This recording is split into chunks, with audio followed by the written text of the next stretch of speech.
वकील महत्त्वाच्या कायद्यांपासून ते गुंतागुंतींच्या प्रकरणांपर्यंत स्पष्ट उत्तर, ठोस मार्गदर्शन, एक व्यासपीठ जिथे प्रत्येक प्रश्नाला मिळेल योग्य उत्तर। लवकरच येत आहे कायद्याचा नवा कट्टा, फक्त BBS न्यूज नेटवर्क 24 तासवर, जिथे प्रत्येक शब्दाला असतो न्यायाचा आधार। काळाराम मंदिर प्रवेश सत्याग्रह भूमिपुत्र अभिवादन समितीची अभिवादन सभा। डॉक्टर बाबासाहेब आंबेडकरांनी जी घोषणा केली त्या घोषणेच्या अनुषंगाने या 2 मार्च 2025 रोजी 95 वर्ष पूर्ण होत आहे आणि म्हणून या ठिकाणी 2 मार्चला काळाराम मंदिर सत्याग्रहाचा जो लढा गेल्या अनेक वर्षापासून आम्ही सुरू केला आहे त्या लढ्याला मला वाटतं आज 95 वर्ष पूर्ण होत आहे 2 मार्चला। आणि हे करण्याचं कारणच असं आहे की बाबासाहेब आंबेडकरांनी 2 मार्चला 5 वर्ष 7 महिने आणि 11 दिवस एवढा मोठा लढा लागलेला आहे लढा करण्याला। आणि त्या लढ्यासाठी जे शहीद झाले त्या शहीदांना भावपूर्ण श्रद्धांजली वाहणं अत्यंत गरजेचं आहे आणि म्हणून आम्ही त्या ठिकाणी भावपूर्ण श्रद्धांजली वाहण्यासाठी नाशिकमध्ये, नाशिक जिल्ह्यातील पूर्ण विभागातील सर्व रहिवासी लोक, बौद्ध बांधव, बहुजन हे सर्व लोक त्या ठिकाणी येत असतात। आमचा विषयच असा आहे की जेणेकरून येणाऱ्या पिढीला समजलं पाहिजे की डॉक्टर बाबासाहेब आंबेडकरांनी एवढी मोठी घोषणा केली आणि ते घोषणेचं ब्रीद आपण लोकांपर्यंत पोहोचवणं अत्यंत गरजेचं आहे। आणि ते काम मला वाटतं आमची सर्व टीम, आम्ही सर्वजण म्हणजे आरती जाधवपासनं तर पगारेपासनं तर गायकवाडपासनं तर आमचे काळे साहेबांपर्यंत, बाबा चव्हाण असेल, गौतम पगारे असतील, ही सर्व मंडळी मनापासून अंतःकरणापासून काम करण्याचा प्रयत्न करते। आता प्रश्न अत्यंत महत्त्वाचा विचारला होता की या ठिकाणी मला वाटतं मुंबईमध्ये दादासाहेब गायकवाड सांस्कृतिक केंद्र अंधेरीमध्ये आहे, नाशिकमध्ये डॉक्टर बाबासाहेब आंबेडकरांच्या नावाने हे मोठं केंद्र का उपस्थित राहू नये ही माझी अनेक वर्षापासून खंत होती आणि आम्ही बराच वेळेस पाठपुरावा सुद्धा करण्याचा प्रयत्न केलाय। ज्या ठिकाणी शासनाची जागा सुद्धा आम्ही प्रयत्न करतो की ती जागा आम्हाला कशी मिळेल आणि जागेचा फायदा येणाऱ्या पिढीला, मग तो कुठल्याही जातीचा असो, कुठल्याही धर्माचा असो, कुठल्याही पंथाचा असो, त्या ठिकाणी इन्स्टिट्यूट, त्या ठिकाणी टेक्निकल कॉलेज, त्या ठिकाणी मुलीला शिकण्यासाठी इन्स्टिट्यूट तयार करायचे, त्या मुलगा त्या ठिकाणून डॉक्टर कसा बाहेर पडेल, इंजिनियर कसा होईल, या सगळ्या गोष्टीचा माझ्या डोक्यामध्ये अनेक वर्षापासून आहे आणि ती मी आतापर्यंत 2-3 वेळेस बोलूनही दाखवलेलं आहे। परंतु काय होतं माहिती का, सरकार आज आणि उद्या कधी काय होईल त्याचा नेम नसतो, म्हणून आम्हाला थोडासा पाठपुरावा करायला वेळ लागलेला आहे। आणि जर कदाचित हे जर सगळं जर झालं तर डॉक्टर बाबासाहेब आंबेडकरांच्या नावाने आपल्याला मोठा प्रकल्प त्या ठिकाणी उभा करता येईल, मोठा इन्स्टिट्यूट उभा करता येईल, मोठं कायद्याचं घर तिथं निर्माण करता येईल, मोठं विद्वानांचं घर तिथं उभं करता येईल। यासाठी आमचा खूप मोठा प्रयत्न आहे सर्वांचा। पण काही गोष्टीत शासनाकडे आम्ही पाठपुरावा करण्यासाठी कमी पण पडत असेल हे पण मान्य करणं गरजेचं आहे आणि त्या पाठपुरावा करण्यासाठी कमी जर पडत असेल तर आम्हाला त्या ठिकाणी जागा उपलब्ध आहे करून देण्यासाठी शासन पण आम्हाला मदत करेल, आम्हाला त्याची शाश्वती। परंतु त्यासाठी आम्ही सगळेजण एकत्र जर आलो तर मला वाटतं हा लढा पुढे घेऊन जाऊ आणि तिथे इन्स्टिट्यूट उभी राहील बाबासाहेबांच्या नावाने, हे मला चांगलं माहिती आहे। मी माझ्या सर्व बौद्ध बांधवांना, बहुजनांना माझी विनंती आहे, 2 मार्च 2025 रोजी सायंकाळी 5:30 वाजता आपण सर्वांनी या काळाराम मंदिर सत्याग्रहाच्या अभिवादन सभेला आवर्जून उपस्थित राहावं अशी माझी सर्वांना स्वागत अध्यक्ष या नात्याने किशोर घाटे या परिवाराच्या वतीने मी सर्वांना विनंती करतो आणि आपण सर्वजण याला अशी अपेक्षा करतो। धन्यवाद। सगळ्याला माझा जय भीम। मी कडुबाई खरात, औरंगाबाद संभाजीनगर। येणाऱ्या 2 मार्चला काळाराम मंदिर सत्याग्रह 2 मार्चला मी या नाशिक ठिकाणी मी येत आहे, आपण सर्वांना यावा।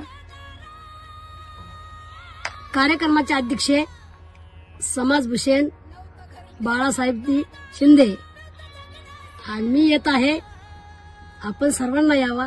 जय भीम, नमो बुद्धाय। नाशिक जिल्हा मध्यवर्ती सहकारी बँकेच्या जाचक वसुली विरोधात कर्जदार शेतकऱ्यांच्या नाशिक जिल्हाधिकारी कार्यालयावर विराट मोर्चा शेतकऱ्यांच्या उपस्थितीत गोल्फ क्लब मैदान येथून काढण्यात आला। शेतकऱ्यांच्या मागण्या खालील प्रमाणे एनडीसीसी बँकेने सुरू केलेली सक्ताची कर्जाची वसुली त्वरित थांबवण्यात यावी। एनडीसीसी बँकेने चुकीच्या पद्धतीने शेतकऱ्यांच्या 7/12 कर्जदारी सदरी लावलेल्या सोसायटीच्या व बँकेच्या नावाच्या नोंदी त्वरित रद्द करण्यात याव्या। व्याज आकारणी करताना राष्ट्रीयकृत बँकेप्रमाणे एनपीए तरतूद लागू करावी। राष्ट्रीयकृत बँकेप्रमाणे ओटीएस योजना एनडीसीसी बँकेच्या कर्जदार शेतकऱ्यांनाही लागू करावी व शेतकऱ्यांना दिलेली सूट ही राज्य सरकारने भरून बँकेला पुन्हा एकदा ऊर्जित अर्थव्यवस्था प्रदान करून द्यावी।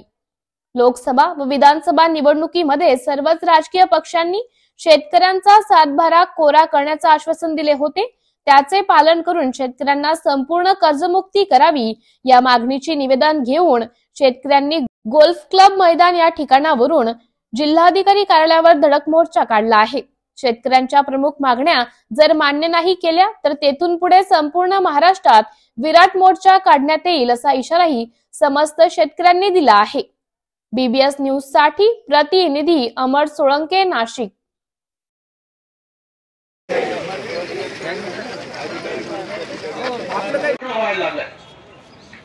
मध्यंतरी माझ्या नावाने एक बातमी छापली होती। आदिवासी संघटनेच्या नेत्याने 24 लाख रुपये भरले। मी 24 रुपये सुद्धा भरलेले नाही। 24 रुपये भरले, 24 लाख भरून कुठे? आणि त्या दुसऱ्या दिवशी त्यांना पत्र दिलं। आजचा जो मोर्चा आम्ही घेऊन जाणार आहोत जिल्हाधिकारी कार्यालयावर, तो 100 दिवसाच्या ऍक्शन प्लॅनच्या विरोधात, म्हणजे शेतकऱ्यांच्या जमिनी जप्त करून तिथं सोसायटीचं आणि बँकेचं नाव लावलं जाते, त्याच्या विरोधात शासनाने 100 दिवसाचा ऍक्शन प्लॅन दिलाय, तो थांबवावा ही एक मागणी आमची प्रमुख आहे। दुसरी मागणी आमची अशी की एनपीएची तरतूद ही बँकेत पण आहे तशी सोसायटीत पण आहे, ती तिची कायदेशीर अंमलबजावणी व्हावी एवढ्या करता एक निवेदन आम्ही कलेक्टर साहेबांना देतोय। दुसरी मागणी आमची अशी आहे की ज्या गोष्टी सोसायटीकडून वसूल व्हाव्यात त्या गोष्टीच्या पलीकडे जाऊन हे वसूल करतात, कायद्याच्या चौकटीत राहून बँक वसुली करत नाही आणि सोसायटीच्या संचालक मंडळाला किंवा सचिव मंडळाला दबावात आणून या सगळ्या गोष्टी करतायत, या थांबाव्या। दुसरी महत्वाची गोष्ट, जर हे थांबलं नाही तर पुढे आम्हाला आता आम्ही बजेटपर्यंत थांबणार आहोत। सरकारला आम्ही विनंती करतोय, सगळ्या राजकीय पक्षांना आमची विनंती आहे, सगळ्या राजकीय पक्षांनी घोषणा केलेली आहे की कर्जमाफी आम्ही करू बा, कर्जमुक्ती करू बा, आणि मग या गोष्टी जर केल्या नाहीत तर आम्ही जास्त बजेटपर्यंत, बजेट नंतर आम्ही मुंबईला कोणत्या पद्धतीचं आंदोलन करायचं हे आमचे शेतकरी नेते सगळ्या संघटना आज एकत्र आहेत शिंदे साहेबांनी सांगितल्याप्रमाणे। मग त्या सगळ्या ज्या जिल्ह्यातील संघटना छोट्या मोठ्या असतील त्या सगळ्या संघटना एकत्र आहेत, त्या सगळ्या संघटना एकत्र असतील आणि आंदोलन तीव्र होईल याची दखल घ्यावी। कायदा आणि सुव्यवस्था बिघडू नये ही व्यवस्था सरकारची आणि कलेक्टर साहेबांची आहे जिल्ह्यातली, आणि जिल्ह्यातला शेतकरी हा नागवला गेलाय आणि एनपीएच्या तरतूदमध्ये म्हटलेलं आहे की 2 सीझन जर वाया गेले तर ते पीक एनपीए मध्ये जातं, आणि आजपर्यंत जी तरतूद झालेली नाही ती कायद्यात आहे, ती कायद्याची तरतूदच आम्ही मागतोय, एवढंच आमचं मागणं आहे। या ठिकाणी आज नाशिक जिल्हा मध्यवर्ती सहकारी बँकेनी जी जाचक कर्ज वसुली सुरू केलेली आहे आणि अतिशय चुकीची कायदेशीर प्रक्रिया राबवून शेतकऱ्यांच्या जमिनीवरील 7/12 कब्जेदार सदरी बँकेचं सोसायटीचं नाव लावण्यात येत आहे। त्यामुळे या नाशिक जिल्ह्याच्या ग्रामीण भागातील शेतकरी अतिशय हवालदिल झालेला आहे, त्याचं कुटुंब डिस्टर्ब झालेलं आहे आणि तो आत्महत्येसाठी प्रवृत्त झालेला आहे। म्हणून त्याला धीर देण्यासाठी आपण या ठिकाणी या मोर्चाचं आयोजन सर्व नाशिक जिल्ह्यातील आज आनंदाचा क्षण असा आहे की सर्व संघटना आम्ही त्या ठिकाणी विनंती करून एका व्यासपीठावर आणण्याचा प्रयत्न केला आणि त्याच्यात आम्ही यशस्वी झालेलो आहे। आज शेतकऱ्यांच्या सर्व संघटनांचे प्रतिनिधी या ठिकाणी आपल्या मोर्चात उपस्थित आहेत। या मोर्चामध्ये आम्ही प्रमुख मागण्या करतो आहेत। पहिली मागणी अशी आहे की जो 100 दिवसाचा ॲक्शन प्लॅन दिलेला आहे कलेक्टर साहेबांनीच स्वतः बँकेला, तो त्वरित थांबवण्यात यावी ती सक्तीची जाचक वसुली, आणि 7/12 ज्या नोंदी झालेल्या आहेत त्या मागं घ्याव्यात। राष्ट्रीयकृत बँकेप्रमाणे आम्हाला एनपीएची तरतूद त्या ठिकाणी या एनडीसीसी बँकेलाही लागू करावी, आणि राष्ट्रीयकृत बँकेप्रमाणे ओटीएस राष्ट्रीयकृत बँका त्या ठिकाणी राष्ट्रीयकृत बँका जर मुद्दलामध्ये 60% 80% या ठिकाणी आपल्याला जर त्या ठिकाणी देते आहे तर आम्हाला फक्त व्याजात सवलत या ठिकाणी आपण मागणी करतो आहे। आणि प्रत्येक राजकीय पक्षानं सगळेच विरोधातले आणि सत्तेतले प्रत्येक निवडणुकीमध्ये लोकसभेची असेल विधानसभेची असेल शेतकऱ्यांना प्रलोभनं दिली आणि आम्ही तुमचा 7-12 कोरा करू, आम्हाला मतं द्या, आणि त्या पद्धतीनं शेतकरी भुलला गेला। आणि म्हणून या ठिकाणी मी आपल्याला विनंती करतो त्या सर्वांना की तुम्ही तुमचं आश्वासन पाळा आणि शेतकऱ्याला संपूर्ण कर्जमुक्ती द्या। आता आमचा हा मोर्चा यशस्वी करण्यासाठी सर्व संघटनांचे मी नावं घेत नाही, पदाधिकारी आणि शेतकरी मोठ्या संख्येने उपस्थित राहिलेत। आम्ही जिल्हाधिकारी साहेबांना निवेदन देण्यासाठी जाणार आहोत। जय भीम। मी चंद्रकांत प्रल्हाद शिंदे। काळाराम मंदिर प्रवेश सत्याग्रहींना अभिवादन करण्यासाठी भूमिपुत्र सत्याग्रही स्मारक समिती नाशिक जिल्हा यांच्या वतीने 2 मार्च 2025 रविवार रोजी गौरी पटांगण गंगा घाट पंचवटी नाशिक अभिवादन सभा व भीमगीताचा प्रबोधनांचा कार्यक्रम आयोजित करण्यात आला आहे। आणि हो, सायंकाळी 6 वाजता कार्यक्रमाचे अध्यक्ष समाजभूषण बाळासाहेब शिंदे, स्वागताध्यक्ष दामोदर अण्णा पगारे, निमंत्रक बिपिन कठारे, कैलास तेलोरे, आदेश पगारे, लक्ष्मी ताठे आणि कविता तेजाळे। मी येतोय, तुम्ही सुद्धा या। जय भीम। काळाराम मंदिर प्रवेश म्हणजे समतेचा लढा। विश्वरत्न डॉक्टर बाबासाहेब आंबेडकर काळाराम मंदिर प्रवेशासाठी 5 वर्ष लढले। या काळाराम मंदिर प्रवेश दिनाचा औचित्य साधून अखिल भारतीय समता सैनिक दल, भारतीय बौद्ध महासभा व BMA ग्रुप नाशिक यांच्या वतीने धम्म प्रेरणा पुरस्काराचं आयोजन करण्यात आले आहे। तसेच जन प्रबोधनात्मक भीम गीतांचा कार्यक्रम, लोकशाहीर संदेश उमप यांचा भीम बुद्ध गीतांचा कार्यक्रम होणार आहे। कार्यक्रमांचं ठिकाण कर्मवीर दादासाहेब गायकवाड सभागृह, बाबानगर, मुंबई नाका या ठिकाणी सायंकाळी 6 ते 10 वाजेपर्यंत आयोजन करण्यात आले आहे। या कार्यक्रमाचं आयोजन मोहन आडागळे, शैलेश आडागळे, मुकेश आडागळे व राहुल बच्छाव यांनी केले। सदर कार्यक्रम रविवारी दिनांक 2 मार्च 2025 रोजी सायंकाळी 6 ते 10 वेळेत चालू राहील। $1 ट्रिलियन अर्थव्यवस्थेसाठी फिनटेक AI स्टार्टअपला गती। मुख्यमंत्री देवेंद्र फडणवीस मुंबई टेक वीक 2025 चं उद्घाटन, व्हॉट्सअप चॅटबॉट आणि नॉलेज AI हब संदर्भात सामंजस्य करार, उद्योजक संग्रहालयाची स्थापना करणार, NCCI ला जागतिक मुख्यालय उभारण्यासाठी भूखंड प्रदान। फिनटेक आणि AI क्षेत्रातील स्टार्टअपला गती देण्यासाठी शासन विशेष प्रयत्न करत असून देशात महाराष्ट्र राज्य स्टार्टअप आणि तंत्रज्ञान क्षेत्रात आघाडीवर आहे। जेव्हा आपण $1 ट्रिलियन अर्थव्यवस्थेचे स्वप्न पाहतो तेव्हा तंत्रज्ञान हा विकासाचा मुख्य आधारस्तंभ असल्याचं मुख्यमंत्री देवेंद्र फडणवीस यांनी सांगितले। BKC येथे मुंबई टेक वीक 2025 चा शुभारंभ झाला। उद्घाटन प्रसंगी लोकमत समूहाचे सहव्यवस्थापकीय संचालक ऋषी दर्डे यांनी मुख्यमंत्री देवेंद्र फडणवीस यांची जिओ कन्व्हेन्शन सेंटर येथे मुलाखत घेतली। यावेळी मुख्यमंत्री फडणवीस यांनी महाराष्ट्रातील विकासाचा भविष्यातील रोडमॅप आणि राज्य सरकारच्या तंत्रज्ञान व पायाभूत सुविधा प्रकल्पांबाबत सविस्तर माहिती दिली। मुख्यमंत्री देवेंद्र फडणवीस तसेच कौशल्य, रोजगार, उद्योजकता आणि नाविन्यता मंत्री मंगलप्रभात लोढा, माहिती तंत्रज्ञान मंत्री ऍडव्होकेट आशिष शेलार यांच्या उपस्थितीत MMRDA आणि national payments corporation of India NPCI यांच्यात सामंजस्य करार MOU करण्यात आला। MMRDA ने NPCI ला मुंबईतील BKC येथे त्यांच्या जागतिक मुख्यालयाच्या उभारणीसाठी भूखंड प्रदान केला। आपले सरकार व्हॉट्सअप चॅटबॉट संदर्भात माहिती तंत्रज्ञान विभाग आणि मेटा यांच्यामध्ये तसेच कौशल, रोजगार, उद्योजकता आणि नाविन्यता विभाग आणि TEAM टीम सोबत नॉलेज AI हब संदर्भात सामंजस्य करार झाला। त्याचबरोबर उद्योजकतेला प्रोत्साहन देण्यासाठी उद्योजक संग्रहालयाची स्थापना केली जाणार असल्याची घोषणा यावेळी करण्यात आली। बघूयात यावेळी राज्याचे मुख्यमंत्री देवेंद्र फडणवीस काय म्हणालेत ते सविस्तर। चलो बुद्ध की ओर 2 मार्च 2025 श्री काळाराम मंदिर प्रवेश सत्याग्रह दिनानिमित्त देश विदेशातील पूजनीय भिक्खू संघाच्या प्रमुख उपस्थित व पूजनीय दलाई लामा यांच्या मंगल मैत्रीनं ऐतिहासिक राज्यव्यापी बौद्ध धम्म परिषद रविवार दिनांक 2 मार्च 2025 रोजी सायंकाळी 4 वाजता जाहीर धम्मसभा ठिकाण हुतात्मा अनंत कान्हेरे गोल्फ क्लब मैदान नाशिक महाराष्ट्र। काळाराम मंदिर चौदारचे तळे काळाराम महाराष्ट्रातील नामांकित सुमधुर गायक व गायिकांचा जुगलबंदी व धम्मगीत गायनांचा सांस्कृतिक कार्यक्रम।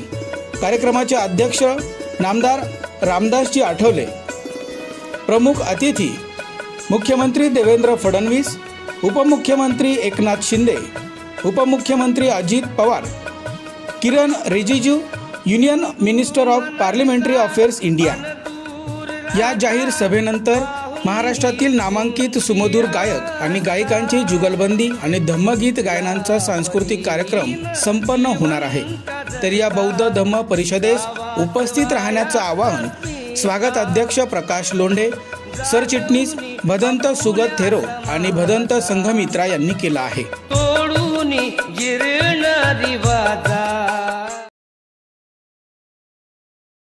विविध समस्यांच्या अनुषंगाने काँग्रेसचे महापालिकेसमोर एक दिवसीय धरणे आंदोलन। भिवंडीतील विविध समस्या सोडवण्यासाठी काँग्रेसच्या वतीने महापालिकेच्या मुख्य गेट समोर आज एक दिवसीय धरणे आंदोलन करण्यात आले।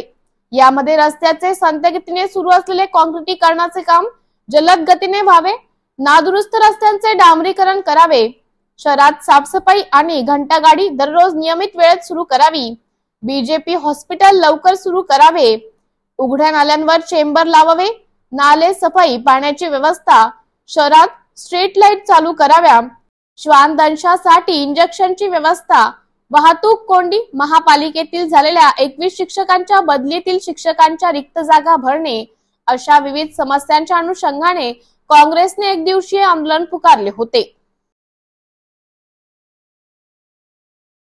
नक्की काय सांगणार, ज्या पद्धतीने आज तुमचं महानगरपालिकेसमोर आंदोलन आहे, काय सांगणार? नाही, हे सिंबॉलिक आंदोलन आहे आणि आमचे प्रदेश अध्यक्ष हर्षवर्धन सकपालजीने आम्हाला निर्देश दिले होते मीटिंग घेऊन की 3 तारखेला ग्रामीण भागात आणि 4 मार्चला शहरी भागात कॉर्पोरेशनची जे समस्या आहेत त्या समस्याच्या विरोधात जे आहेत प्रशासनाच्या विरोधात एक आंदोलन करावे। दुसरा मेन मुद्दा हे होता की गेले 4 ते 5 वर्षापासून स्थानिक संस्थाचा काय इलेक्शन होत नाही। महानगरपालिका, नगरपालिका, जिल्हा परिषद, ग्रामपंचायत हे सर्व इलेक्शन सरकार टाळत आहे। हे लोकतंत्रावर सीधा वार आहेत आणि याचे विरुद्ध आहेत काँग्रेस पार्टी आहेत। काँग्रेस पार्टीचा ही मागणी आहे की एक बाजूने जे शहराची समस्या आहेत त्या समाधानासाठी आम्ही आजचं आंदोलन करत आहे। मग मोठी गोष्टी आहेत यासाठी की लोकशाहीमध्ये हे पॉवर जे आहेत लोकप्रतिनिधीच्या हातात व्हायला पाहिजे। आमची मागणी आहे की लवकरात लवकर स्थानिक संस्थाचा हे जे आहेत नगरपालिका, महानगरपालिकाची निवडणूक घ्यावा, हे आमची मागणी। सगळ्याला माझा जय भीम। मी कडुबाई खरात, औरंगाबाद संभाजीनगर। येणाऱ्या 2 मार्चला काळाराम मंदिर सत्याग्रह, 2 मार्चला मी या नाशिक ठिकाणी मी येत आहे। आपण सर्वांना यावा। कार्यक्रमाचे अध्यक्ष समाजभूषण बाळासाहेब शिंदे मी येत आहे। आपण सर्वांना यावा। जय भीम, नमो बुद्धाय। महाविकास आघाडी कुठेही अस्ताव्यस्त नाही, उलट महायुतीत अस्वस्थता आहे, अमोल कोल्हे म्हणाले। बैठकीत महत्त्वाचे निर्णय घेण्यात आले। सरकारच्या 100 दिवसांच्या कामकाजाचा आढावा घेत लोकांसोबत बोलतील। जनतेच्या समस्या सोडवण्यासाठी संवाद साधला जाणार। 7 आणि 8 तारखेपासून दौरे सुरू करण्यात येणार। तालुका निहाय पक्ष बांधणी, शॅडो कॅबिनेट प्रमाणे काम करणार। मंत्र्यांना काम करण्याची मोकळीक नाही। तसेच पुणे अत्याचार प्रकरणावर अमोल कोल्हे म्हणाले, कालचे गृहमंत्र्यांचं वक्तव्य लाजिरवाणं. पक्ष एक वाक्यतावर ते म्हणाले, फॉल्स नरेटिव्ह सेट करत पक्ष कमजोर असल्याचं दाखवायचा प्रयत्न होतो. विरोधी पक्षनेत्यांवर ते म्हणाले, पुढच्या अधिवेशनाच्या पूर्वी विरोधी पक्षनेत्याबाबत चर्चा करून निर्णय घेण्यात येणार. प्रशांत कोरटकरावर ते म्हणाले, सरकारने फरफटत आणून अटक केले पाहिजे. मुख्यमंत्र्यांचा हस्त आहे हे पहिले वाक्य आहे. यामुळे मुख्यमंत्र्यांनी प्रत्यक्ष तपासात लक्ष दिले पाहिजे आणि स्पष्टीकरण दिले पाहिजे. बजरंग सोनावणे आणि वाल्मिक कराडवर ते म्हणाले, बीड जिल्ह्यातील घटना दुर्दैवी. कराडला व्हीआयपी ट्रीटमेंट दिली जाते याची चौकशी व्हायला पाहिजे. कृष्णा आंधळे फरार, चार्जशीट उशिरा घेण्यात आली. सरकारामधील आमदार आरोप करतात तरी राजीनामा मुख्यमंत्री घेत नाहीत. काही आरोपी जे वॉन्टेड आहेत ते अटक होण्यासाठी पुढे येत आहेत. काय आहे या अनेक सातत्याने अजित पवारांच्या संपर्कात आहे, तसं सातत्यानं बातम्या ज्या आहेत त्या समोर येतात. त्याच्यामध्ये सत्यता काय? कारण की आता तर तुम्ही सर्वजण उपस्थित होता, परंतु एक वेगळा सूर काही आमदारांचा वगैरे आहे का? सगळे आमदार असतील, खासदार असतील, सगळे नेते असतील, आदरणीय शरदचंद्रजी पवार साहेबांच्या नेतृत्वाखाली पुढे वाटचाल करण्याचा प्रत्येकाचा ठाम निर्धार आहे. आणि महाराष्ट्रासमोरच्या गोष्टींकडून, समस्यांकडून लक्ष विचलित करण्याचं हे सातत्यानं एक फॉल्स नॅरेटिव्ह तयार करण्याच्या दृष्टीनं अशा बातम्या ज्या पेरल्या जातात. माझी आपल्याला विनंती की अशा कुठल्याही अफवांकडे आपण दुर्लक्ष करा. परंतु आगामी काळात तुमचे जे पराभूत उमेदवार आहेत पक्षाचे विधानसभेमध्ये, हे मात्र अजित पवारांच्या गाळाला मोठ्या प्रमाणात लागताना पाहायला मिळत आहे. ते ही पडझड कशी रोखणार पक्ष? म्हणजे एखादा पक्ष कमकुवत असेल तर त्यांच्याकडे या गोष्टी जी गरज असते किंवा वेकन्सी असते, तर मला वाटतं आपल्या प्रश्नामुळे हा असा काहीतरी एक वेगळा रोग हा एखाद्या पक्षावर होऊ नये. परंतु महत्त्वाची गोष्ट ही आहे की ही पडझड होणार नाही याचा आम्हाला प्रत्येकाला ठाम विश्वास आहे. कारण महाराष्ट्राच्या राजकारणामध्ये महाराष्ट्र सरकारची जर आत्ताची कामगिरी बघितली तर ही कामगिरी निश्चितच निराशाजनक ही कामगिरी आपल्याला समोर येताना दिसते. कायदा आणि सुव्यवस्थेचे प्रश्न असतील, रोजगाराचे प्रश्न असतील, ज्या मोठमोठ्या गुंतवणुकीचे वादे हे आपल्याला करण्यात आले, त्याचं मूर्त रूप काय आहे, या अनेक प्रश्नांची उत्तरं महाराष्ट्राच्या जनतेला हवी आहेत. आणि त्यामुळे महाराष्ट्राची जनता ही सूज्ञ आहे. त्यामुळे कुठल्याही राजकीय पक्षात फार मोठी पडझड होईल असं मला वाटतं. नागपूरच्या हिवाळी अधिवेशनामध्ये विरोधी पक्षनेत्याच्या निवडीसंदर्भातली मोठी चर्चा झाली होती. मात्र महाविकास आघाडीच्या तिन्ही नेत्यांमध्ये किंवा पक्षांमध्ये एकवाक्यता पाहायला मिळत नाहीये. मागच्या काही दिवसामध्ये जी विधानं झालेली आहेत त्याच्यामध्ये सुद्धा विसंवाद पाहायला मिळतोय.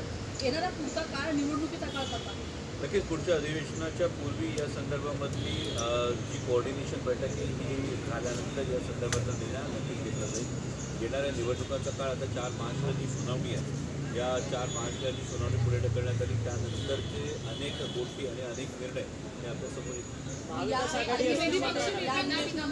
पक्षनेता ठरवला जाईल. या संदर्भातच त्याची समन्वयची जी बैठक होईल, या बैठकीनंतर तो निर्णय आपल्यासमोर येईल. महाविकास आघाडी पक्षनेता हे अधिवेशन पार पडेल, गेलं अधिवेशन पार पडेल अशी महाराष्ट्राला अपेक्षा नाही आहे. त्यामुळे शक्यतो सरकारनं सुद्धा या संदर्भामध्ये जी मागणी विरोधी पक्षांकडून केली जाईल त्याचा आदर सरकारकडूनही किती केला जाईल हे बघण्यात महाविकास आघाडी चर्चा झाली आहे का महाविकास या संदर्भातलीच तिची इंटरनल चर्चा आहे ती अंतिम त्याची चर्चा झाल्यानंतर त्यांचा प्रस्तावही आपल्यासमोर. महाविकास आघाडी महाविकास आघाडीमध्ये उदासीनता आहे, कारण की ज्या पद्धतीने तुमच्या बैठका होतात आहेत, ठाकरे जातात उद्धव ठाकरेंना भेटायला वगैरे, त्यांच्या तिथे वेगळ्या बैठका सुरू आहेत. काँग्रेस मात्र हर्षवर्धन चव्हाण त्यांनी एक प्रदेशाध्यक्ष दिला, त्याला कुठे त्यांच्या नेत्यांची सहमती भेटत नाही.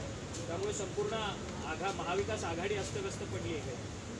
तर मला असं वाटतं की महाविकास आघाडी नक्कीच अस्तव्यस्त नाही, परंतु उलट महायुतीमध्ये जी अस्वस्थता आहे, म्हणजे इकडच्या अस्ताव्यस्ततेपेक्षा महायुतीची अस्वस्थता आहे ती जास्त हायलाईट करावी असं मला महत्त्वाचं वाटतं. की जर सरकारमधले मंत्री बाहेर येऊन वेगवेगळी विधानं देत असतील, बीडसारखं प्रकरण असेल, संतोष देशमुखांच्या हत्या प्रकरणासारखं प्रकरण असेल, परभणीसारखं प्रकरण असेल, कायदा आणि सुव्यवस्थेची प्रकरणं असतील, हे असं असताना राज्याचे मंत्रीच त्यांची अस्वस्थता जर जाहीरपणे बोलून दाखवत असतील, तर इकडच्या अस्ताव्यस्ततेपेक्षा महायुती सरकारमधली अस्वस्थता ही जास्त महत्त्वाची आहे. सर, आज आमदार रोहित पवार पक्षाच्या बैठकीला आजच्या पूर्वनियोजित कार्यक्रमामुळे ते परदेशात जाण्याची कल्पना त्यांनी आधीच दिलेली होती, त्यामुळे याविषयी आता वेगळे काहीतरी संदर्भ करण्याची सातत्याने त्या पक्षांच्या बैठकांना गैरहजेरी होताना पाहायला मिळते. मला असं वाटतं गेल्या वेळी याच ठिकाणी ते स्वतःपासून त्यांनी आपल्याशी संवाद साधला. मागेही आपण बघितलं असेल रोहितदादांच्या प्रकृतीच्या कारणास्तव त्यांनी मागेही ट्विट केलं होतं, सोशल मीडियावर याची माहिती दिली होती आणि सध्या ते काही कामानिमित्त परदेशात आजच्या बैठकीला ते नाही. अजित पवारांच्या पक्षातील नेते बाळासाहेब आठवले यांनी काल एक प्रेस कॉन्फरन्स घेतली होती. त्यांनी सुरेश धसांवरती काही आरोप केलेले आहेत, त्यांनी जिल्ह्यातली कामं थांबवलेली आहेत. दुसऱ्या बाजूला ते असंही म्हणतात की मी माझ्यासारखं करतो, रडल्यासारखं कर, अशा पद्धतीने वाल्मिकी आणि सुरेश दत्त यांच्यामधलं हे सगळं प्रकरण असल्याचं त्यांनी बीड म्हटलं. जिल्ह्यातलं जे दुर्दैवी राजकारण चालू आहे त्याला सातत्यानं देशाच्या संसदेत सुद्धा, त्याच्या माध्यमांसमोर सुद्धा ते खासदार बजरंग सोनवणे यांनी त्याच्या विरोधात सातत्यानं हा आवाज उठवला. त्यामुळे बजरंग बाप्पाच याचं उत्तर जास्त योग्य पद्धतीने. जय भीम. मी चंद्रकांत प्रल्हाद शिंदे. काळाराम मंदिर प्रवेश सत्याग्रहींना अभिवादन करण्यासाठी भूमिपुत्र सत्याग्रही स्मारक समिती नाशिक जिल्हा यांच्या वतीने 2 मार्च 2025 रविवार रोजी गौरी पटांगण, गंगा घाट, पंचवटी, नाशिक अभिवादन सभा व भीमगीताचा प्रबोधनांचा कार्यक्रम आयोजित करण्यात आला आहे. आणि हो, सायंकाळी 6 वाजता कार्यक्रमाचे अध्यक्ष समाजभूषण बाळासाहेब शिंदे, स्वागताध्यक्ष दामोदर अण्णा पगारे, निमंत्रक बिपिन कठारे, कैलास तेलोरे, आदेश पगारे, लक्ष्मी ताठे आणि कविता तेजाळे. मी येतोय, तुम्ही सुद्धा या.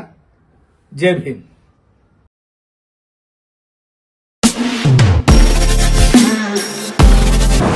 नमस्कार नाशिककर. आज आपण आहोत ललित रुंठा ग्रुप यांच्या रुंठा फ्लोरेन्झा या प्रोजेक्टला. तर हा प्रोजेक्ट आहे प्रीमियम लोकेशनला, म्हणजेच गोविंद नगर जवळ.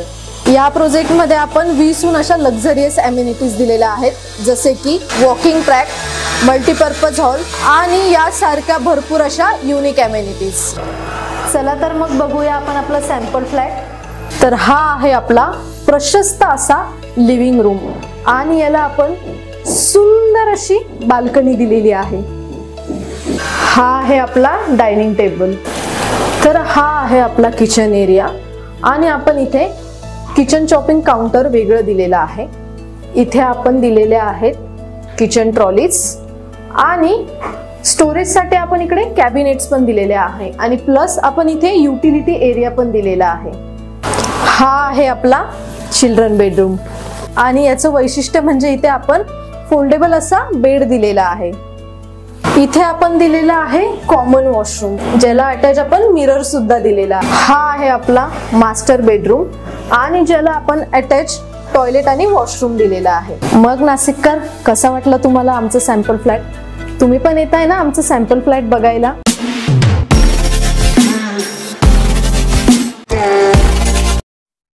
पासष्ट बेकायदा इमारत प्रकरणात प्रांत कार्यालयाची देखील फसवणूक.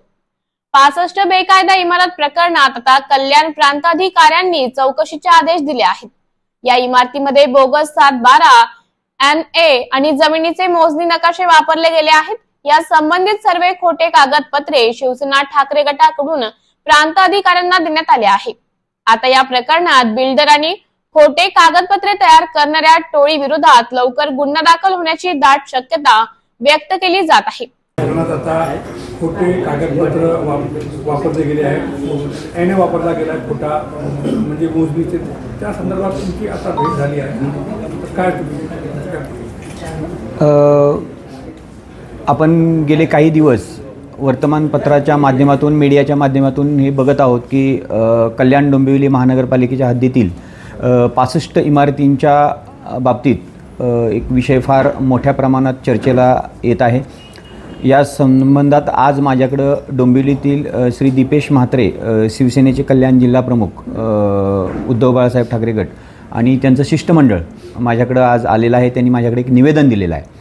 तर या निवेदनामध्ये त्यांनी बेसिक मुद्दे जे उपस्थित केलेले आहेत ते अशा पद्धतीचे आहेत की महसूल विभागाचा जो सातबार आहे किंवा फेरफार आहे किंवा बिनशेती आदेश आहेत ते आदेश चुकीचे आहेत किंवा ते आदेशच नाहीत, ते बोगस बनवले गेलेले आहेत. तर माझ्याकडे आत्ताच हे प्रकरण आलेलं आहे. काही ती कागदपत्रं आपण आमची मूळ अभिलेख जे आहेत ते आपण तपासू. यामध्ये दोषींच्या विरोधात कारवाई करण्याबाबत देखील त्यांची मागणी आहे. त्यांनीच जी माहिती दिलेली आहे ती अशी आहे की यापूर्वीच महानगरपालिकेने देखील याबाबतीत गुन्हा दाखल केलेला आहे. यापूर्वी 2012 साली याच कार्यालयाने देखील गुन्हा दाखल केलेला होता. ही सर्व माहिती आपण पडताळून पाहू. मात्र एक निश्चित की कोणताही सामान्य नागरिक यापुढं तरी फसून नये अशा प्रकरणांमध्ये याबाबतीत सर्वप्रथम प्राधान्यानं कारवाई करणे अपेक्षित आहे. त्याबद्दल आम्ही पावले उचलू. आणि काळाराम मंदिर प्रवेश म्हणजे समतेचा लढा. विश्वरत्न डॉक्टर बाबासाहेब आंबेडकर काळाराम मंदिर प्रवेशासाठी 5 वर्ष लढले. या काळाराम मंदिर प्रवेश दिनाचं औचित्य साधून अखिल भारतीय समता सैनिक दल, भारतीय बौद्ध महासभा व BMA ग्रुप नाशिक यांच्या वतीने धम्म प्रेरणा पुरस्काराचं आयोजन करण्यात आले आहे. तसेच जन प्रबोधनात्मक भीम गीतांचा कार्यक्रम, लोकशाहीर संदेश उमप यांचा भीम बुद्ध गीतांचा कार्यक्रम होणार आहे. कार्यक्रमांचं ठिकाण कर्मवीर दादासाहेब गायकवाड सभागृह, बाबानगर, मुंबई नाका या ठिकाणी सायंकाळी 6 ते 10 वाजेपर्यंत आयोजन करण्यात आले आहे. या कार्यक्रमाचं आयोजन मोहन आडागळे, शैलेश आडागळे, मुकेश आडागळे व राहुल बच्छाव यांनी केले. सदर कार्यक्रम रविवारी दिनांक 2 मार्च 2025 रोजी सायंकाळी 6 ते 10 वेळेत चालू राहील. पत्नीनेच केली पतीची हत्या. हत्या प्रकरणातील सर्व आरोपी अटकेत. नवी मुंबईतील उल्वे मध्ये राहणारा सचिन मोरे अनेक दिवसांपासून आपल्या पत्नीला मानसिक आणि शारीरिक त्रास देत असल्याने घटस्फोटाची मागणी मांडण्याने केलेल्या पत्नीने आपल्या 16 वर्षीय मुलगा आणि त्याचा मित्र आणि रिक्षा चालकाच्या मदतीने पतीचा कायमचा काटा काढला. कारल्याच्या ज्यूस मध्ये जास्त प्रमाणात नशेच्या गोळ्या देऊन नंतर उपचारासाठी रुग्णालयात नेण्याच्या बहाण्याने रस्त्यातच ओढणीने गळा आवळून ठार करून उल्वे खाडीत मृतदेह फेकून दिला. त्यानंतर पोलीस ठाण्यात पतीच्या मिसिंगची तक्रार दाखल केली.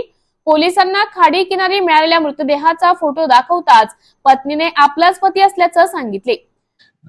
23 तारखेला उल्वा पोलीस स्टेशनच्या हद्दीत जे नवी मुंबई आंतरराष्ट्रीय विमानतळ आहे त्याच्या सर्व्हिस रोड लगत एक आम्हाला अनोळखी इसमाचा मृतदेह मिळाला होता.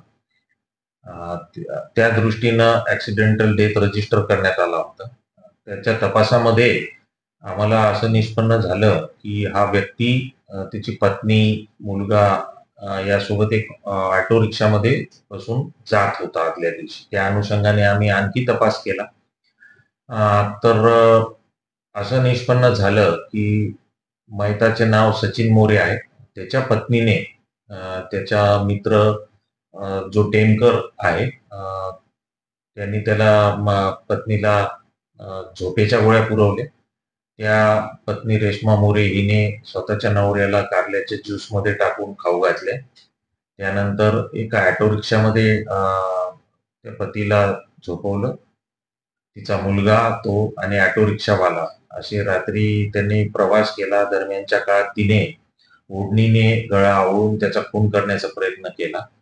तथापि तो जिवंत राहिला. मग तिने तोंड आणि नाक हाताने दाबून त्याचा खून केला स्वतःच्या पतीचा आणि नंतर रात्री तो रस्त्यावर मृतदेह टाकून दिला.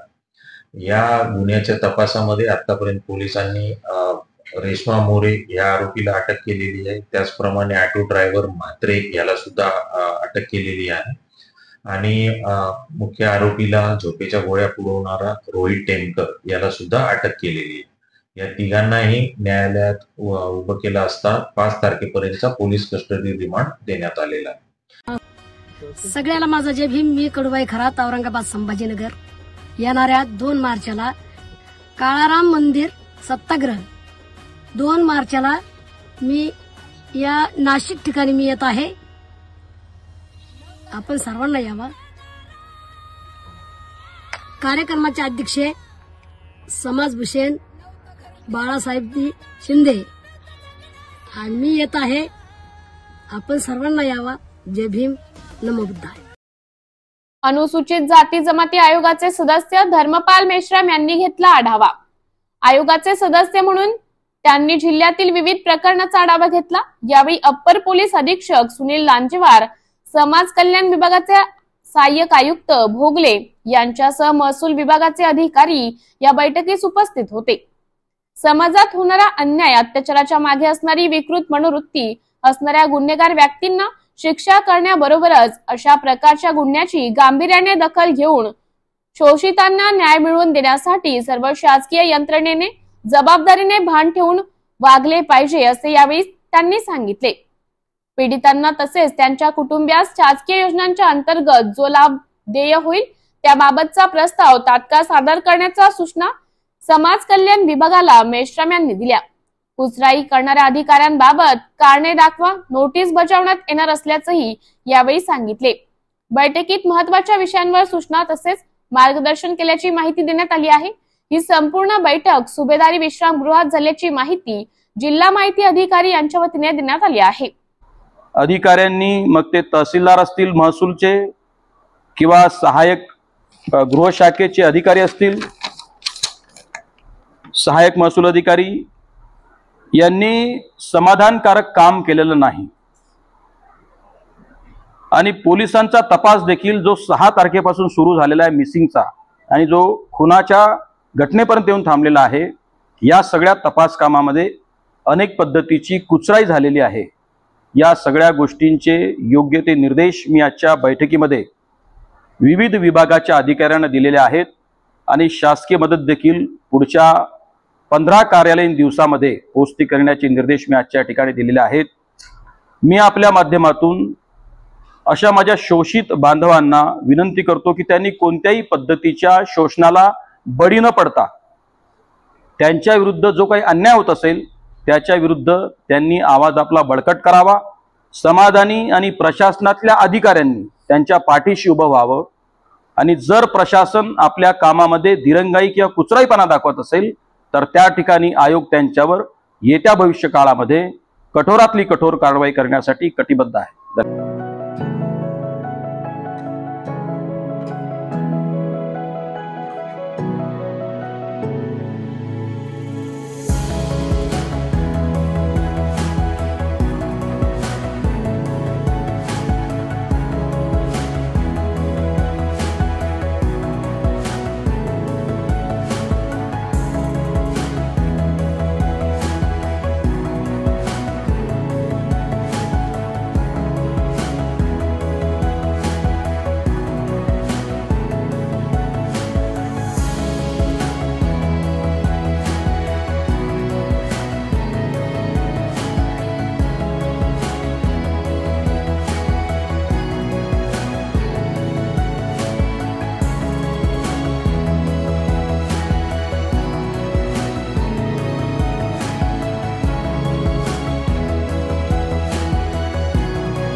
पुण्यातील घटना फारच विचित्र, छगन भुजबळ म्हणाले. पुण्याच्या अत्याचार घटनेवर छगन भुजबळ म्हणाले, महाराष्ट्राला फार मोठी संस्कृती, महाराष्ट्र सुद्धा संस्कृती प्रधान देश, त्याच्यामुळे या घटना होणार नाही. त्यासाठी सर्वांनी प्रयत्न केला पाहिजे. शासनाने प्रयत्न करायला पाहिजे, पोलिसांनी करायला पाहिजे, सामाजिक कार्यकर्त्यांनी, प्रत्येक माणसांनी केलं पाहिजे. प्रत्येक माणसांमध्ये पोलीस दडलेला असतो. आजकाल काय फोटो काढतात, निघून जातात. लोकांना जे आहेत रस्त्यावर कोयत्यांना मारले जातं, फक्त व्हिडिओ काढले जातात, वाचवण्याचा प्रयत्न करत नाहीत. पुण्यातील घटना फारच विचित्र झालेली आहे. पुणे हे विद्येची, संस्कृतीचं माहेरघर म्हणून देशात परदेशात मान्यता. अशा गोष्टी होणार नाही यासाठी दक्षता घेतली पाहिजे. काही वर्षांपूर्वी मुंबईमध्ये बंद पडलेल्या मिलमध्ये जागा मोकळी होती, तेथे अशीच एक घटना झाली. आता सुद्धा तिथे काही बसेस वगैरे बंद अवस्थेत आहे. लाईटची व्यवस्था केली पाहिजे. बंद पडलेल्या बसेस काढल्या पाहिजे. गार्ड सुद्धा ठेवले पाहिजेत. तुमचे गार्ड नसतील तर टायर पासून सगळंच घेऊन जातील लोक. अजिबातच तिथे सिक्युरिटी नसेल तर अशा घटना होतात. पण सुसंस्कृत अशा पुण्यामध्ये होत आहेत. पोलीस निश्चितपणे कडक कारवाई करतील, परंतु समाजाने सुद्धा याकडे गांभीर्याने लक्ष देण्याची गरज छगन भुजबळ यांनी व्यक्त केली आहे. शक्ती कायदा कधी अंमलात आणणार यावर ते म्हणाले, सगळे मागणी करतात, काहीतरी अडचणी असतील. नवीन कायद्यांमध्ये खरोखर किती अंतर्भाव आहे तो पण पाहावा लागेल. कायदा तर कडक पाहिजे, परंतु लोकांनी सुद्धा अशा गोष्टींमध्ये सहज घेता कामा नये. वाचले आणि सोडून दिले एवढे नाही, आपल्या समाजामध्ये अशा गोष्टींना थारा देता कामा नये. आणि ज्या तऱ्हेने काही गोष्टी तेथे सापडल्या ते पाहता आज नाही तर कित्येक महिन्यापासून असे व्यवहार तेथे होता. असे ऐकून मला लक्षात येते, मोकळ्या बसेस आहेत, आमदार आहेत, सिक्युरिटी नाही, त्यामुळे असे घाणेरडे प्रकार तेथे होत आहेत. कोणाच्या लक्षात येत नाही असे थोडी आहे. जाऊ द्या, आपल्याला काय करायचे असे मनामध्ये विचार येतात, त्यामुळे असे प्रकार घडतात, असं छगन भुजबळ म्हणाले. काहीतरी अडचणी असतील, नवीन कायद्यामध्ये खरोखर त्याचा किती अंतर्भाव आहे तो पण पाहावा लागतो. कायदा तर कडक झाला पाहिजेच, परंतु लोकांनी सुद्धा त्याच्यामध्ये जे आहे या अशा गोष्टींना जे आहे आपण सहज घेता कामा नये. वाचलं सोडून दिलं एवढं नाही. आपल्या समाजामध्ये जे आहे आपण या अशा गोष्टींना थारा देता कामा नये. आणि ज्या तऱ्हेने काही गोष्टी तिथे सापडल्या ते पाहता हे आजच कित्येक महिन्यापासून कदाचित हे असे व्यवहार तिथे होत आहेत असं ऐकून जे आहे मला लक्षात येतं आहे. त्या मोकळ्या बसेस आहेत, अंधार आहे, तिथे सिक्युरिटी नाही, मग काय हे असल्याचे घाणेरडे प्रकार तिथे होत आहेत. आणि कोणाच्याच लक्षात येत नाही असं थोडंच आहे. कोणाच्या तरी लक्षात आलं असेल, पण जाऊ द्या, आपल्याला काय करायचं हा जो विचार मनामध्ये येतो त्यातून जे आहेत ना असे वाईट प्रसंग होतात. आपला महाराष्ट्र जो आहे, हा देश जो आहे, याला फार मोठी संस्कृती आहे. महाराष्ट्रसुद्धा जो आहे असा संस्कृतीप्रधान देश आहे. त्याच्यामुळे ह्या घटना होणार नाहीत याच्यासाठी सगळ्यांनी प्रयत्न करायला पाहिजेत. शासनाने करायला पाहिजे, पोलिसांनी करायला पाहिजे, सामाजिक कार्यकर्त्यांनी करायला पाहिजे आणि प्रत्येक माणसाने करायला पाहिजे. प्रत्येक माणूस जो आहे त्याच्या अंतःकरणामध्ये एक पोलीस दडलेला असतो. साधी गोष्ट आहे की कोणी जरी भांडण करत असेल तर आपण म्हणतो अरे जाऊ दे रे, जाऊ दे रे. आपण काय पोलीस नाही, तो सांगतो की नाही. तसं एखादी वाईट गोष्ट जर घडत असेल तर ताबडतोब तिथली जवळची माणसं जे आहेत आजकाल काय एक तर फोटो काढतात नाही तर निघून जातात. लोकांना जे आहे रस्त्यावर कोयत्याने मारलं जातं, फक्त व्हिडिओ करत बसतात, पण कोणी पुढे येऊन जे आहे वाचवण्याचा प्रयत्न करत नाही. आता ह्या पुण्यातल्या ज्या घटना ज्या आहेत ह्या तर फारच विचित्र झालेल्या आहेत. तीच घटना, आणि पुणे हे विद्येचं माहेर, पुणे ही संस्कृतीचं माहेर, अख्ख्या देशामध्ये त्याला मान्यता आहे, परदेशातही मान्यता. अशा वेळेला या घटनांचा आपण निषेध करायलाच पाहिजे, परंतु ह्या गोष्टी होणार नाही याची पण काळजी घेतली पाहिजे. आणि अशा ज्या काही गोष्टी असतात, काही वर्षापूर्वी मुंबईमध्ये एक बंद पडलेल्या मिलमध्ये जे आहे अशी ज्या उघडत होती, जागा मोकळी होती आणि तिकडे सुद्धा अशी एक घटना झाली. तरी अशा ज्या घटना आता सुद्धा तिथे बऱ्याचशा काही बसेस वगैरे आहेत त्या बंद अवस्थेमध्ये आहेत. तिथे लाईटची व्यवस्था वगैरे केली पाहिजे, त्या नको असलेल्या बसेस ज्या काढल्या पाहिजेत आणि गार्डसुद्धा ठेवले पाहिजे. आपण आपलं ऑफिस आहे, आपलं घर आहे, आपली शाळा आहे, आपण गार्ड ठेवतो की नाही. तसं तर एवढ्या बसेस तिकडे असतील तर गार्ड ठेवायला पाहिजेत, जरी ते वापरात नसल्या तरी. कारण तुमचे गार्ड जर नसतील तर फार टायरपासून सगळं घेऊन जातील ना लोक. आणि मग तिथे अजिबातच तिथे तुमचे जर सिक्युरिटी नसेल, वावर नसेल तर मग अशा घटना होतात. आणि ते पण सुसंस्कृत अशा पुण्यामध्ये होत आहेत. ही एक क्लेशदायक अशी परिस्थिती आहे. मला वाटतं की पोलीस निश्चितपणे कडक कारवाई करतील, परंतु समाजानं सुद्धा याच्याकडे थोडंसं गांभीर्यानं लक्ष देण्याची गरज आहे. BBS न्यूज या राज्यस्तरावरील 24 तास चॅनलसाठी खालील पदावर काम करणाऱ्या उत्साही, अनुभवी आणि शिकाऊ व्यक्तींची आवश्यकता आहे. तसेच राज्यात सर्वत्र जिल्हावार प्रतिनिधी, कॅमेरामन, मार्केटिंग एक्झिक्युटिव्ह नेमणे आहे. पदाचे नाव रिपोर्टर, कॅमेरामन, उपसंपादक, कॉपी एडिटर, व्हिडिओ एडिटर, निवेदिका, व्हॉइस ओव्हर आर्टिस्ट। त्वरित खालील नंबरवर संपर्क करा। श्री भरत गोसावी, संचालक 98 227 85 037, श्री सतीश रुपवते, संचालक 83 297 62 302, श्री बंटी आढाव, संचालक 89 561 99 139। रमेश केरे पाटील यांच्या मराठा आरक्षण चिंतन आंदोलनाला 6व्या दिवशी स्थगिती। मुख्यमंत्री महोदय माननीय देवेंद्रजी फडणवीस साहेबांशी आज सकाळी माझं बोलणं झालं। प्रामुख्याने ज्या कायदेशीर बाबी मान्य सर्वोच्च न्यायालयात सुरू आहेत त्यासाठी काही सादरीकरण आमच्या या संघटनेने काय केलेलं आहे, ज्याचा फायदा आपल्या क्युरिटी पिटिशनला होईल असं त्यांचा आग्रह होता। तो सादरीकरण काय आहे त्यामध्ये सरकारने पाहावं आणि त्याचबरोबर ज्या अन्य मागण्या आहेत त्या संदर्भात बैठक घेऊन मग ज्या मान्य करण्यासारख्या त्या कराव्यात। त्यासाठी आता उपसमिती केलेली आहे, उपसमितीकडून अन्य मागण्यांना गती द्यावी, मागण्या मान्य पूर्ण होण्यासाठी। तर त्या बाबतीमध्ये माननीय मुख्यमंत्री अगदी सकारात्मक होते।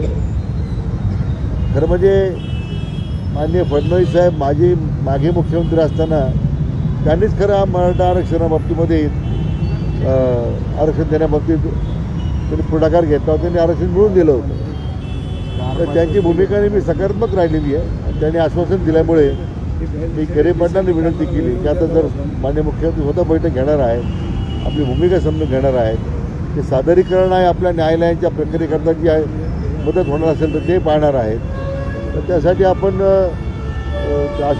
उपोषण स्थगित करावं आणि त्यांनी ती आमची विनंती मान्य केलेली आहे।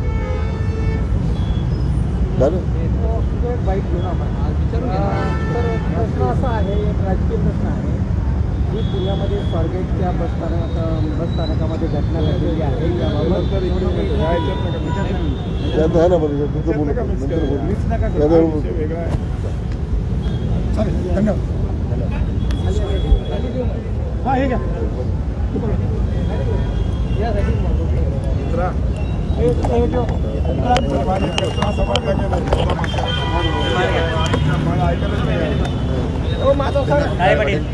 जय भीम।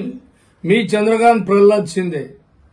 काळाराम मंदिर प्रवेश सत्याग्रहींना अभिवादन करण्यासाठी भूमिपुत्र सत्याग्रही स्मारक समिती नाशिक जिल्हा यांच्या वतीने 2 मार्च 2025 रविवार रोजी गौरी पटांगण, गंगा घाट, पंचवटी, नाशिक अभिवादन सभा व भीमगीताचा प्रबोधनांचा कार्यक्रम आयोजित करण्यात आला आहे। आणि हो, सायंकाळी 6 वाजता कार्यक्रमाचे अध्यक्ष समाजभूषण बाळासाहेब शिंदे, स्वागताध्यक्ष दामोदर अण्णा पगारे, निमंत्रक बिपिन कठारे, कैलास तेलोरे, आदेश पगारे, लक्ष्मी ताठे आणि कविता तेजाळे। मी येतोय, तुम्ही सुद्धा या। जय भीम। श्री देवेंद्रगिरी रमणगिरी गोसावी यांना सेवानिवृत्त निमित्ताने बीबीएस न्यूज नेटवर्कचे संचालक व नाशिक मेट्रोचे संपादक व नाशिक जिल्हा दशनाम गोसावी समाज तसेच प्रदीप भारती, पूनम भारती, जय नगरकर, वडाळीकर तसेच ठाणे जिल्हा दशनाम गोसावी समाजाचे अध्यक्ष विलास भारती व त्यांचे परिवारातर्फे कविता गोसावी, भरत गोसावी परिवारातर्फे कोटी कोटी शुभेच्छा। यापुढील आपले आयुष्य समाज कल्याणासाठी, जनकल्याणासाठी सारथी लागावे, यासाठी आपणास उदंड आयुष्य लाभावे असे शुभ आशीर्वाद भानुगिरी गोसावी व पुष्पा गोसावी यांच्याकडून संपूर्ण समाजाकडून शिवचरणी प्रार्थना। गावातील मुलीची छेड काढल्याचा ठपका ठेवत अवघ्या गावानं टाकला कुटुंबावर बहिष्कार, नियम मोडल्यास 1.5 लाखांचा दंड। गावातील मुलीची छेड काढली म्हणून अवघ्या गावाने एका दलित कुटुंबाला वाळीत टाकल्याची घटना भोकरदन तालुक्यातील जवखेडा ठोंबरे येथे घडली आहे। पीडित कुटुंबावर गावातील मुलीची छेड काढल्याचा ठपका ठेवण्यात आला आहे। गावातील मुलीची छेड काढल्याच्या रागातून गावकऱ्यांनी शेतातील उभं पीक उद्ध्वस्त केल्याचा आरोप पीडित कुटुंबातील सदस्यांनी केला आहे। तसेच गायरान जमिनीवर असणारी विहीर देखील बुजण्याचा या कुटुंबाचा आरोप आहे। दरम्यान या प्रकरणात आम्हाला न्याय द्या अशी मागणी पीडित कुटुंबानं जिल्हाधिकारी श्रीकृष्ण पांचाळ यांच्याकडे केली आहे। दरम्यान पीडित कुटुंबासोबत गावातील ग्रामस्थांना बोलण्यास बंदी घालण्यात आली असून कुणी हा नियम मोडल्यास 1.5 लाखांचा दंड ठोठावण्यात येईल असा धमकीवजा इशारा काही गावकऱ्यांच्या वतीने सर्वच ग्रामस्थांना देण्यात आला असल्याचा आरोप देखील पीडित कुटुंबाने केलाय।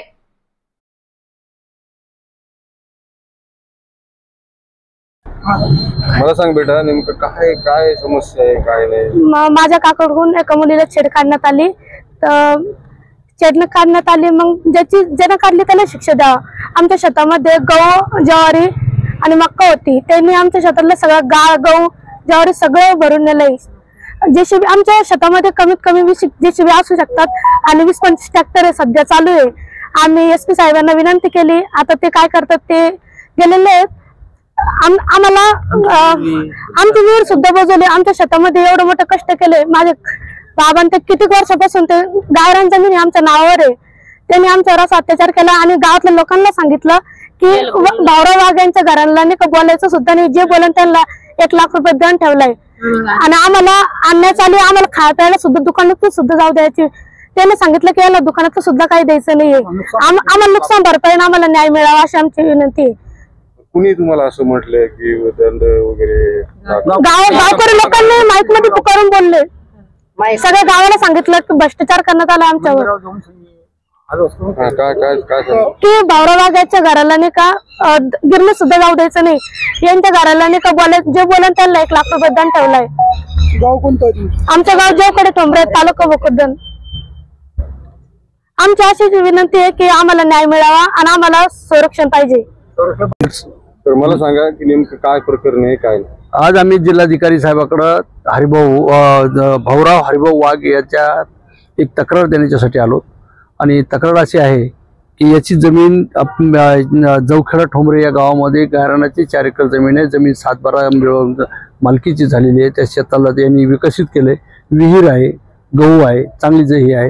त्या गावामध्ये हे सर्व चांगले राहत असताना एका मुलीची छेड काढली गावातल्या, असं यांच्या घरातल्या लोकांवर त्यांनी आरोप केला आणि त्या आरोपाच्यासाठी यांच्यावर राग काढायचा म्हणून साऱ्या गावातल्या लोकांना, काही गावातल्या प्रमुख लोकांनी या लोकांच्या विरोधामध्ये असंही हे करून गेले की याचं पीक बर्बाद करा, याच्यावर बहिष्कार टाका।